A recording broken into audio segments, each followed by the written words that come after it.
Here's another exciting thing we do. We come and look at our bird. You tell them, Jack. This scissor-tail flycatcher nest over here.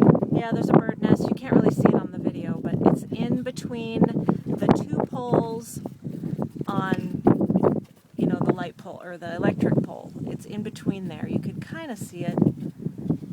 Are the babies on there? I'm gonna get out and see. Okay. The mom. What? Mom, put the camera on me. Okay. Yeah, we've been watching the eggs hatch, and the mom was sitting on it when we drove up, but now she flew away. Where is she? Jack's going to see if he can climb up there and see if he can see the babies. He's kind of like Spider-Man. Tell us what you see.